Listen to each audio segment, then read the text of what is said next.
What's going on, everybody? This is Mike Hughes. You are listening to the Shy Kid podcast presented by the Give Us a Shot Network. So make sure you give us a like, give us a follow, hit that subscribe button if you haven't already, because I'm only saying it once. I hate self-promotion, but I'm going to self-promote my man right here. OSU alumni, Lakeshore Drive Flag Football 2023 champion, 2024 on the way. I'm inbound. I'm excited to see what happens. Maybe, potentially, don't know what's going on right now, but I'm here with the man, the myth, the legend himself, Justin Fields' burner account, James Morgan Street. How we feeling, baby? Hey, we feeling good this way, man. Shout out to the home team. Shout out to everybody doing their thing.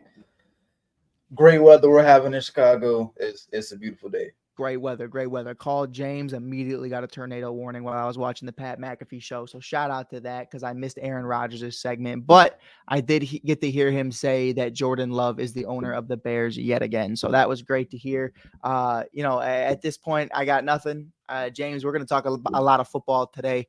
But I do kind of want to hit you with a Green Bay question, because we grew up in the city, man. We've been here 24 plus years of life. You just had your birthday. Shout out to him, the man, the myth, the legend himself. He's off the Famo insurance. Got to get his own, or he's fucked. Welcome to America. Man, in all seriousness, man, Malik Willis is 2-0 as the starter for the Green Bay Packers, while Caleb Williams is 1-2. I just want your opinion on that, brother, because, we talk about continuity a lot. We talk about establishing an offensive line, a great coaching staff, obviously having that identity year in and year out. Are you the least bit surprised that Malik Willis has found his way into a 2-0 situation, beating the Tennessee Titans and still having this success? I mean, he had his first start. He goes 12 for 14, James. I mean, what are we looking at in Malik Willis right here?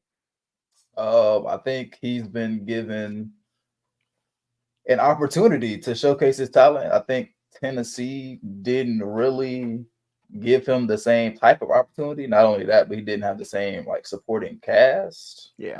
In terms of staff, in terms of coaches. I think despite me hurling in my brain and in my mouth saying this, I think Green Bay has established for a long time that they have the ability to create and be consistent with a staff. Not a lot of changes happen throughout that, coaching staff or just the people in that building, in terms of, higher ups, not necessarily players, but I think having that there, and him being brought in, and obviously Jordan Love going down is like a oh shit moment for them, but it's like he comes in, they probably mesh the system just a bit, make it a little easier for him to come into, but it's giving him a lot. It's made it very easy for him. He has a lot of weapons, but I think also their defense playing out of their fucking mind has made it very easy for him to not lose games, because it's like, well, we're forcing all these turnovers. You can't really lose. Yeah. So he's coming to a perfect situation almost. There's another quarterback in our division that we could say this about too. So more surprisingly than this one. So I think shout out to Malik Willis. I can't say I was always the biggest Malik Willis fan in college, but I never root against them. So right. I don't think I ever rooted. I don't think I was ever a fan. I think I kind of looked at him and said, he's a serviceable backup. He reminded me a lot of a Dwayne Haskins. I think he had athletic ability. Shout out Dwayne Haskins, but rest in peace to go, man. I think he just wasn't going to, translate into the NFL in the way I think a lot of people thought. But I do find it interesting that he gets the dog Will Levis, who's just been a walking meme over the last 3 weeks. I mean, the man is some of the greatest content I've seen from NFL memes in quite some time. From this to just getting absolutely shat on, literally, the man sat on him. I mean, Will Levis is going through it right now, but we want to talk about that, and I want to bring it up because I do think it's important when we talk about our Chicago Bears, how Sam Darnold is having as much success as he has right now, how guys like Jared Goff can go from, not being good enough for a championship caliber team to finding a way to bring his team all the way to the promised land, damn near, if you're the Detroit Lions organization. Because, I mean, I know they didn't make it to the bowl, but that's as close as they've been in the last 30 plus years. So they're happy with it. The Chicago Bears, it feels like throughout our entire childhood, James, if I had to guess how many offensive coordinators we've lived through in our 24 plus years of life, It has to be over our age, right? It has to be. I mean, you got to look at Jay Cutler alone had 6 and 8 years. You look at how many we've had in the last 4 years in the Ryan Poles era. So I think there's a lot of conversations going around right now about why Caleb Williams hasn't gotten off to the start that many people believe. You know, we saw Hard Knocks with the Michael Jordan, intro saying he's the next thing in Chicago, the biggest thing since Michael Jordan. And, you know, this past Sunday, I saw the Green Bay Packers defense score a touchdown before Caleb Williams did in the first half. So there's a lot to go that goes into that. For you, man, where are you at right now with not Caleb Williams, not anything else, just the continuity of the organization and what you've seen over the last, let's just say the last regime with Ryan Poles? I think there's something. There's something there. What's there? I don't know. I can't put my finger on it. There's a lot of. I mean, this is the same way I could speak on the team itself. There's a lot of flashes, right? It's like there are moves made that make sense, for long-term success. Whether it be off-season stuff, whether it be bringing people in, the acquisition of the Bills' former, defensive coordinator, amazing. Stocks went up, blessed. But then, we look at bringing in the offensive coordinator, and it's like on paper, I'm like, okay, it's not bad. You look at Seattle's last few years with him there, and offense was okay. It wasn't like anything to write home about, but it was like, oh God, they suck. It's like okay, like it's Gino. You got Gino, you got DK, you got Tyler Lockett, like we do it right. You know what I'm saying? So you always got a good back. K9's there. Blah blah blah blah. So their offense has always been pretty consistent. So with him coming in, I'm like, okay, well, this will alleviate a lot of the inconsistency that we've had, right? And so far it hasn't been that. And I don't want to be that person that puts all the blame on the play calling. Although there was a certain play in this last game that didn't make any sense. That's neither here or there. It's there, James. It's pretty recent. It's there. That was terrible. But beside that, I think what also needs to be more consistent is our offensive line. I think these, especially the last 2 games, I can't even really speak on the first game just because of how everything went down that game. Shout out to our defense, shout out to special teams.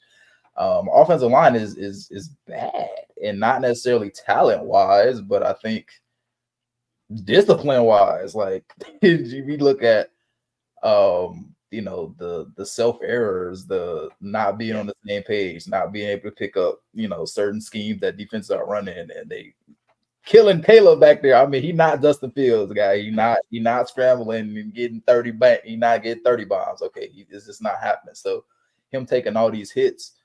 I'm glad they taught him how to slide, but like him taking all these hits, offensive line going down. I mean, that happens throughout the season. I think that also like speaks a lot about why we've been inconsistent, because we don't get. He doesn't have time. He doesn't have time to do anything. And Houston, for example, our quick game was working, amazing, beautiful, blessed.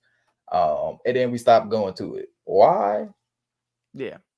Who knows? For sure. So it's just seeing things like that is frustrating, right? I don't want to be too quick to the gun and be like, it's cut it. It's so but it has to be something, and I think something that also doesn't alleviate that is how DeAndre Swift hasn't done anything. No. Again, not necessarily to his fault, because we've seen him with better offensive lines and he was cooking. His year with the Eagles was great. Even his, couple of years with Detroit, he didn't have bad years. Their offensive line wasn't the best, but I think that's and again, I will always bring up Kev when we talk about DeAndre Swift, because he was the first person telling me I'm going to eat crow when we signed him.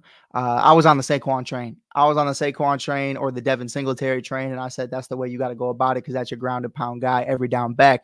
DeAndre Swift, sure, he had a great year with one of the best offensive lines in all of football, but when you look at his touchdown ratio, it kind of explains the story right there. Why you create the tush push is because you don't trust a guy like DeAndre Swift to be able to get across the plane. And that's really what it comes down to.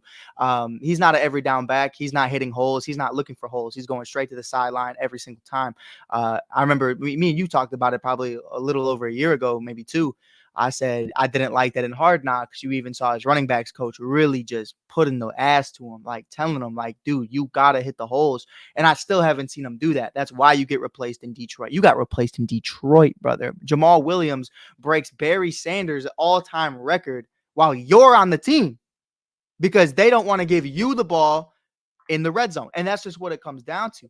And I think when you see that, you look at everywhere DeAndre Swift has gone, whether that's, Jamal Williams being the every down back in Detroit, whether that's Jalen Hurts with the tush push in 2023, or even now, Roschon Johnson's back. Oh man, Roschon Johnson's got it cooking again. We're gonna see what could potentially happen with him now that he's fully healthy. The man got the shit slapped out of him in week 2. Now he's back with a vengeance. So I'm excited for it, man. I think Roschon Johnson to me is RB1. DeAndre Swift, yeah, he's a great gadget guy. He's a more athletic Tariq Cohen. And I know a lot of people are going to take that the wrong way and they're going to say, Mike, you're just a hater. But that's really what it is. That's really what he is. You know what I mean? He's a guy you're going to have maybe on second or third down. You're going to actually use him in the passing game. You look at a guy like, my dog, Jordan Howard. I always give Jordan Howard some flowers. But Jordan Howard couldn't catch a lick. And that's just really what it was. So it's really one of those things for me where, Swift is a nice asset, but definitely was the last fish in the bottom of the barrel. So that's really where I'm at with that. And as for the offensive line, man, I hear what you're saying, health is wealth in 2024 and the best ability is availability. But somebody who's available every game day, but never available during training camp, never available during OTAs or practice is Nate Davis. I watched Nate Davis get benched this week. And then obviously Pryor goes down with that injury. 6'6" Matt Pryor, shout out to him. He goes down and here comes Nate Davis first play on his ass. And we see him on his ass the entire game. James, I know as an athlete, you don't want to sit here and question the heart of another person because obviously, we don't know his story. We don't know his journey. But where are you at with Nate Davis and his inability to want to play football is how I'll put it. I mean, hey, we got to get him out of there. I'm not going to lie. It's ridiculous just watching it. Again, I love the trench guys. And this is me and you said it when we got him. This is supposed to be the leader of the line. This was a guy who had a great season in Tennessee before we got him. It is. And I was excited to have him again. I as a receiver, as somebody who, nothing happens without the offensive line, right? Like I always appreciate what those guys are able to do. But like I haven't been impressed at all. Like I've just been sitting there like, well, okay, I guess he's dead. Like Caleb, like you gotta get it out. You gotta find something to do. Yeah. Because again, like it's not college. It's definitely the NFL. So he can't be back there trying to be magician, whatever he's used to doing, right? Like it happens sometimes, but like he got to find the reads, and sometimes the reads aren't there or they can't develop because he has less than 2 seconds to make that decision. Mm-hmm. And it's very familiar to another quarterback that we had recently that went through the same thing, but he caught all the slack. Yeah, is this not looking good? And if that trend continues, then we'll see the lifespan of another top 10 pick quarterback dwindle, and then we'll be having those discussions like, what's next? Yeah, so, I mean, dude, you look at the last 10 years alone, we've had the number 2 pick overall go to quarterback. We've had the number 1 overall pick. We've had the number 11 overall pick. And to say that 4 years from now, they could all be on different teams is pretty sad. And to say that you got, let's say all things go to shit with Caleb Williams, not saying they are, but let's say we don't win a playoff game with Caleb. We don't have a single playoff win with Justin or Trubisky. So to see that, it's crazy, man. It's definitely one of those conversations where you have to diagnose it correctly. We see time and time again where the number 1 overall pick doesn't work out. Obviously, in my eyes, and this guy is the reason I was a Clemson Tigers fan in high school, currently of the Tennessee Volunteers. Shout out, go Big Orange. We got the best team in the fucking nation. But in all seriousness, Trevor Lawrence was perceived as, the biggest prospect, the biggest name since Peyton Manning. And I know Caleb's kind of also become that as well, but really people forget Trevor Lawrence was really viewed as that guy before anything, and he's had struggles. A huge part of that is obviously going to Jacksonville and not having that continuity there. Urban Myers, Doug Peterson, this, and this. Urban Myers, I mean, that was a horrendous start. Yeah, we not out the coach. I know that's your boy. But golly. It's definitely one of those things for me though, where when I watch Caleb Williams, I always questioned who was going to have the better career, Jayden Daniels or Caleb Williams. And I think you can make a case for both because of how talented and high stouted both are. I think for me, man, right now, the conversation I want to have with you before we get into the Justin Fields stuff, before we get into everything going on over in the Berg, because there's a lot going on in the Berg, I'll tell you what. But right now, man, really evaluating the decision to hire Shane Waldron as the offensive coordinator. Kliff Kingsbury, has that relationship with Caleb Williams. He leaves Arizona. He goes on his little retreat, and then he works at USC. He works at USC as a offensive analyst for the team. Now, obviously, a lot of people say that his offensive coordinating skills are very lackluster. They're very college-esque. We even saw somebody last night talking a lot of ish before the game, saying it was a college offense. And here comes Jayden Daniels dotting people up. So for you, man, do you think the Bears made the right decision when they interviewed Kliff Kingsbury and decided to go with Shane Waldron instead? Or do you think it would have made more sense to reunite the two and see what they could have potentially did? I think on paper, again, without knowing all of the ins and outs, I think the Bears truthfully did what they thought was best. I think on paper, Shane Waldron, has the credibility to be an adequate play caller coming from what we just had. I think honestly anybody at that point. But I think again, like seeing the general success of Seattle was promising to an extent because not only does he has the NFL background, but he's able to put together an offense that utilizes all of his weapons. I think bringing in a Keenan Allen, bringing in a Swift, bringing in all of the talent that we did on offense, I think that they thought it was necessary. Am I saying that Kliff Kingsbury couldn't do that? No, I think personality wise or just like comfort wise, I think it would have meshed very well with Caleb. Obviously, they have that, they like this. That's like if my high school coordinator was like, "Yo, you trying to build?" Yeah, of course I'm trying to build a team. What? You know how many times you threw me the ball? Anyway, but stuff like that. It like, it sounds good. Especially seeing it come to fruition on another team, right? But it's always a question of what if. I don't like to get into what else, but I think that the Bears truthfully did what they thought was best for them. Do I think that having Kingsbury there would have made the offense more or easier to grasp for Caleb? Probably, right? And maybe he needed that, or maybe he needs that. Yeah. Not to say that this offense isn't something that he can, get a handle of, blah, blah, blah. I'm not putting all the blame on him. I don't want to. Right. I'm not putting all the blame on Mr. Waldron. Don't want to do that either. But we've seen in the past, I think, especially with Kingsbury, that Arizona offense was not it. Yeah, it was not it. It was like D-Hop down there somewhere or give James Conner the ball. Right. That's literally what their offense was. Right. And it worked for a little bit until they figured it out. And then it was like, I think there's levels to that conversation too, because you obviously you lose Kyler Murray in one of those seasons in his final year, and obviously Kyler in question. This is Call of Duty double XP weekend. Where's Kyler Murray? Is he in the film room? No, he's in the film room. All right, he's just not where you think. He's in the gulag for sure.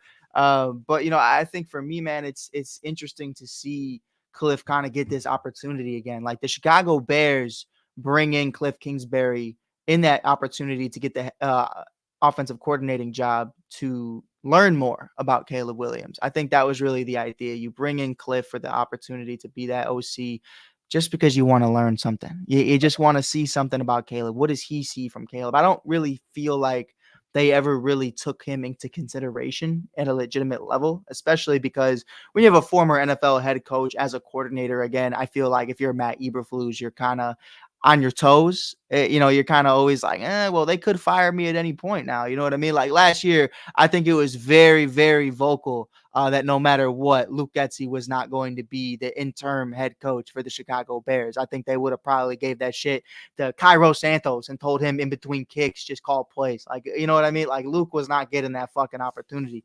And shout out to Damian Lillard for pointing that out on IG. I did see that. He made a point saying maybe it wasn't Justin Fields' fault over there because he is a Raiders fan as well. But yesterday we got to see some history, 0 punts and 0 turnovers through the entire game of the Washington Commanders and the Cincinnati Bengals. That is the first time in NFL history that has ever happened. So again, this is a pretty historic game. I don't think we're going to see that every single week from the offensive play calling of the Washington Commanders, but we saw a lot. We see a guy in Jayden Daniels who, one, dots up Terry McLaurin. Shout out Scary Terry because he's been waiting for a quarterback like this.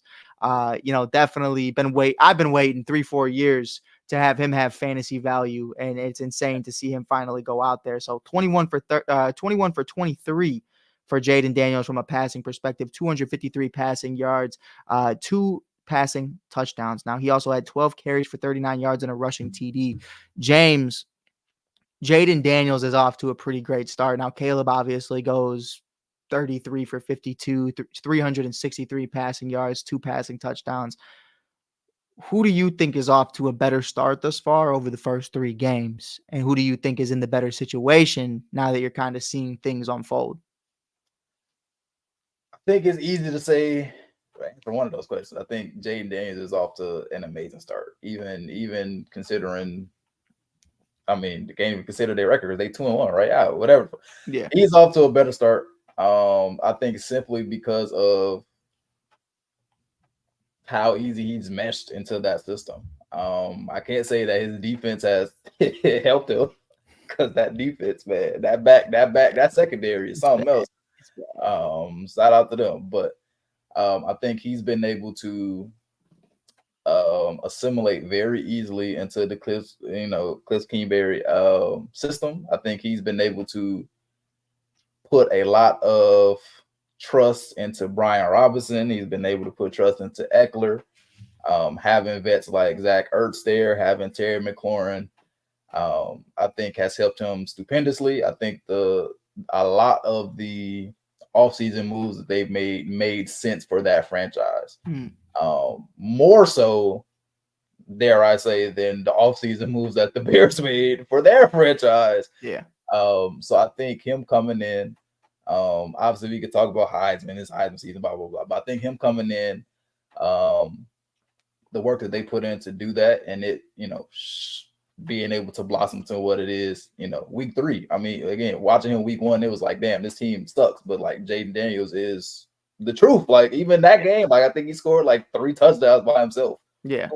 Week 2, it's kind of slow, but he's like, it's you can see the progression. So them being able to play I don't want to call them a Super Bowl contender now because what the hell is going on with the Bengals, but being able to put on that type of show against a favorite, preseason favorite, whatever you want to call it. I mean, that's a team that was just removed from the AFC Championship game. So they're nice. Don't suck, but it's like they got their own stuff going on too. But it's like being able to have that performance when it mattered, right? Like this is his first primetime game in the NFL. We can, even if we compare their first primetime appearances, we could talk about that. Who had the better showing? Oh, Jayden Daniels, right? Like whatever the case may be.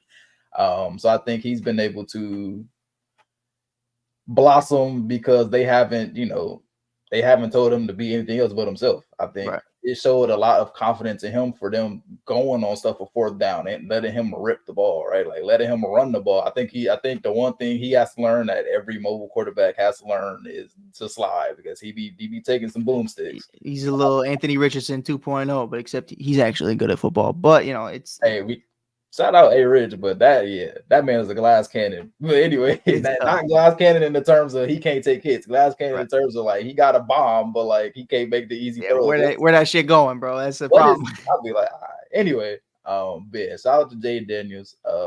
I think, and dare I say, as a Bears fan, I even was like, Washington gotta steal. Like at 2, like they gotta steal. Like, am I glad we got Caleb? Sure, right? But like JD is nice. Yeah, like that's, and you and I talked about that in the offseason where I even kind of said like, and you know, again, hindsight's 2020. We could talk about the Steelers being 3-0 in a little bit, but I said if we did make a move, I would want to trade down with Washington, so we got number 2. And I think my ideology at that point was I just believed in Jayden a little bit more. And it has nothing to do with the basic answer of, oh, well, who won a Heisman more recently? Like at the end of the day, they're both Heisman winners. At the end of the day, Caleb Williams still put up one hell of a season. But what I'm a big believer in is culture, where you come from. You know, there's a reason I fucking screamed and threw a baseball at the wall when we drafted Mitchell Trubisky. And it's not because of Mitchell Trubisky. It's because he comes out of North Carolina. And name me one quarterback that's come out of North Carolina that you're proud of ever. Please, I will wait because we could sit here today. I don't even know where Sam Howell is today. And he was just drafted 2 fucking years ago. So I don't know what's going on with that. So I think for me, man, when you watch someone come out of LSU, you just watch the culture they created with Jettas. And obviously you look at what they've been able to do with Burrow and Chase. And throughout the years, they've just been able to put together elite offenses. And I think for the Chicago Bears, I said there's one of 3 ways I want to see this season go. And I told you the same thing. I said, 1, give me Justin Fields and Marvin Harrison Jr.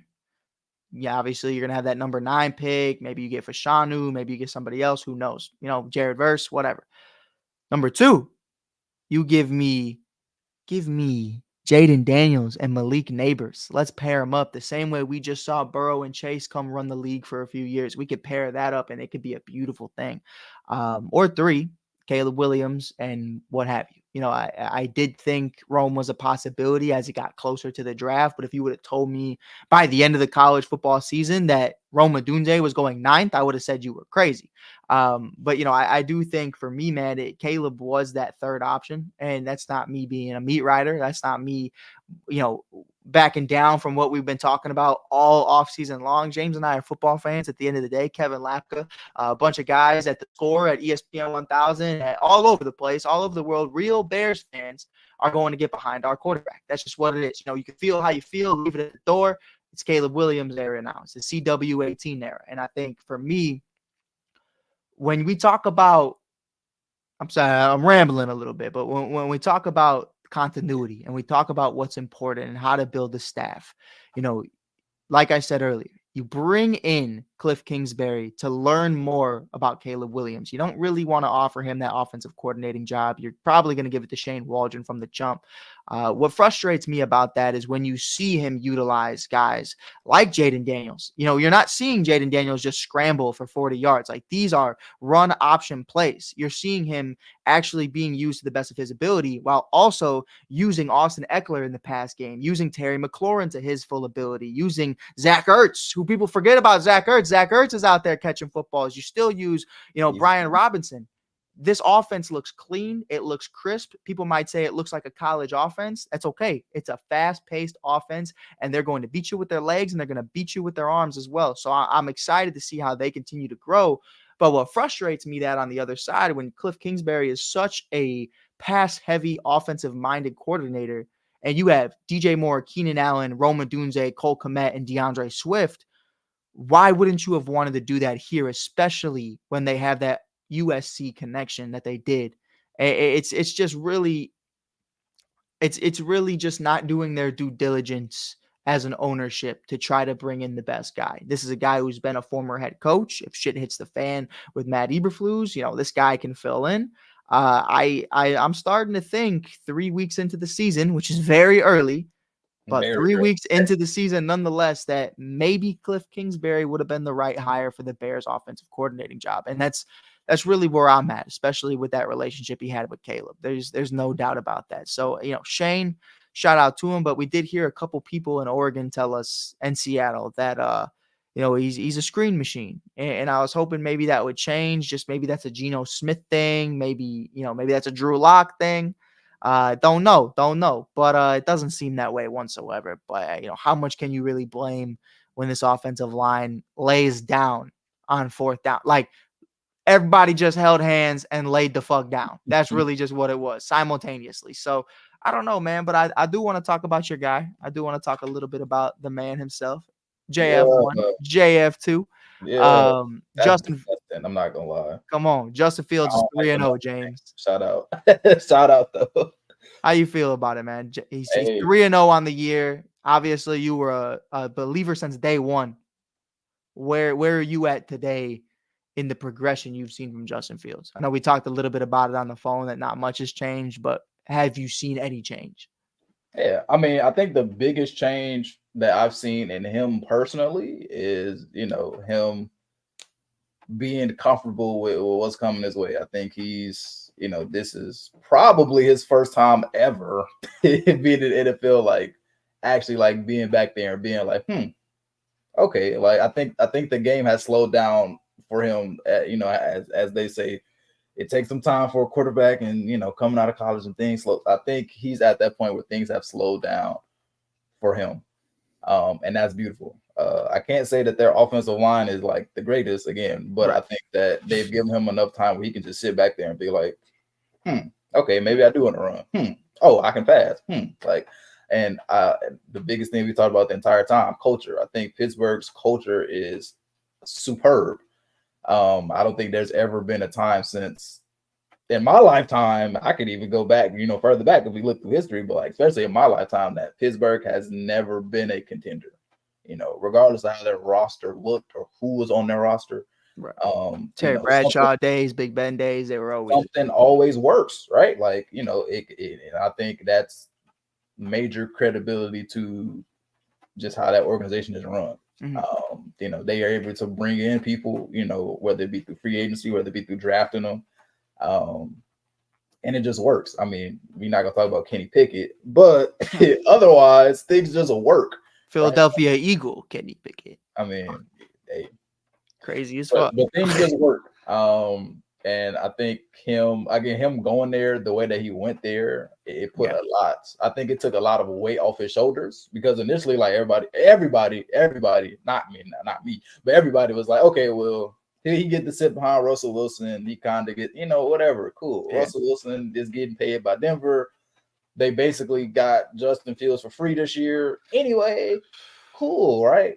Russell Wilson gets hurt. We go through the preseason. Everybody's like tweaking, like, oh yeah, Justin Fields is still a bust. Like, I'm like, guys, first of all, it's the preseason. It's the preseason. Second of all, we could talk about the preseason too, because I got theories about that. But anyway, it's the preseason. Offensive line was a joke. They wasn't even putting in all the starters anyway. He's getting stacked. It looked like he's with the Bears again, right? Yep. Cool. We get to week one. Obviously, he, again, I think this has been consistent for every week. It's gotten progressively better, but he's done what needed to be done to win. Mm-hmm. He's done what he's asked to do to win. He's not asked to go out there and throw for 400 bombs every week. He's not asked to run for 200 yards every week because they have a defense that's going to sit on you. They have a defense that's literally going to sit on you. Can you give us 14 points minimum? Yes, I can do that. And he's done that every week. And guess what they've done every week for the past 3 weeks? Mm-hmm. So I think with him, with a lot of that pressure being off of him, like it's like cool. And to me, like he's the starter. I mean, I could quote Big Ben, I could quote whoever else. Tony Romo, whoever. I think him coming there anyway, he was the starter. I shout out to Russell Wilson, right? I appreciate a great black quarterback. I appreciate a great quarterback anyway. Let me not put a race on that. I appreciate a great quarterback. Shout out to Russell Wilson. But put him and Justin Fields on the same team, there was never a doubt in my mind that Justin Fields was going to start. Yeah. It was going to happen at some point. I didn't think it was going to happen immediately, but circumstances come about. And to me, he has done nothing to lose the job. Right. There's no Russell Wilson is healthy, and you're like, okay, well, we going for us. Yeah, I did kind of feel like it was going to happen immediately. And I think I started feeling that way around June, July, because you kind of noticed like it just felt like a different mentality. You always kind of heard Tomlin talking about Justin. You never really heard him talking about Russ other than the fact that he's Russ. And I think Tomlin also understands, you got a guy in Russ who has a pretty heavy ego. So you're not trying to feed more into that than it already is. That head can't get any bigger. But I think for me, man, it really just came down to opportunity and really just giving Justin those flowers. I don't think it was going to take much even if Russ did play from day one, to give Justin that opportunity. Like you see on the sideline, I don't know if you catch some of those videos where like Russ is like screaming on the sideline next to Tomlin, and Tomlin's just kind of looking at him like, come on, bro, like get the fuck on, like go sit down or something. Like Russ is trying to be involved in this so bad and be in the eye line of a guy like Mike Tomlin. And I just don't think it's happening now. I even did hear on ESPN earlier this morning, they're having conversations, is Russ going to return at some point? Are you going to take these 3 wins and say, thank you, Justin, but we're moving forward with Russ or not? And I think those are the conversations that only get stirred up inside the facility if you're the Chicago Bears. If you're the Chicago Bears, the external becomes the internal and it becomes an issue. But if you're Mike Tomlin's probably looking at Justin like, you're not fucking going anywhere, bro. Right. Until and those things aren't an issue for Justin. Justin's not worried about Andy Dalton or Nick Foles taking his fucking job, or Tyson Bagent, taking his job, where the city even had a civil war. I remember me and Kev were going at it. You were mad at me because I was like, hey, I'd start Tyson. Fuck it. Like, I'm at the point where I'm like, I'm just trying to get the dub, bro. Like, whatever it takes. You know what I mean? But I think when you understand continuity wins all, that for me was really the big stepper. But James, before we get out of here, I want to ask you one last question. No. Revisit it. St. Patrick's Day, 2024. Do you think Ryan Poles changes his mind and keeps Justin Fields if he had to do it again today? No, I think Ryan Poles is hard headed, so I think he changed his mind, which is good because I feel like, especially, I'll give a scenario. Does he change his mind in public? No. Does he change his mind like when he sleeps at night and has nightmares because the Bears fucking suck? Nah, anyway, does he change it? Does that go in his head? Maybe, right? Like, I mean, we're all human. We might have that thought in there, but I think as confident as he is, as we've seen, through Hard Knocks, through just the way that he approaches everything that he does, I don't think he goes back and looks at it any differently, which is great because that shows that he is very straightforward and stern and confident in the things that he's able to do. But I mean, it could be somewhere deep down where he's like, I mean, you have to be at a point where you are seeing what not only Justin Fields is doing, but what Marvin Harrison Jr. is doing, what Malik Neighbors is doing, and what a lot of other players that you could have took in that top 10 are doing. So I think for me, man, I don't think he necessarily regrets it 3 games into the season when Caleb has a 4 or 5 year tenured in Chicago at minimum. So I will definitely see it continue to progress. Again, Caleb Williams makes rookie Bears quarterback history, the most passing yards in a single game. In his 3rd game, I mean, that's the most passing yards I've seen a Bear have since Mitch Trubisky in 2018 against Tampa. Like that's real. The 6 touchdown game. Oh my God. With Trey Burton up the sideline. I mean, come on. But man, I ain't gonna lie. It's tough, brother. It's really tough when you watch Marvin explode for over 150 yards. Even tougher if you're Mike Hughes because you traded him for fucking Josh Jacobs and Chris Olave. But hey, Chris Olave got you a dub this week, man. Maybe not Josh Jacobs. Juwan Jennings got Mike Hughes a dub this weekend. I tell you what, Mr. 50 burger. And then he'll go back to getting you 5 a game. But man, it's interesting, bro. It's truly interesting. But James Morgan, I appreciate you being here, brother. I miss you. We gotta do something soon. Oh, for sure. We're gonna get it, man. Man, what's going on this fall, man? You got anything coming up with before we get out of here? You got any football stuff going on? I'm in this semi-pro league right now that's it's decent. It's hurting my heart because of some stuff that happened on the weekend, but that's what I got. Potentially some flag stuff, just getting in shape for spring league and not taking big hits. Yeah, let's clap it up for not taking big hits. Yeah.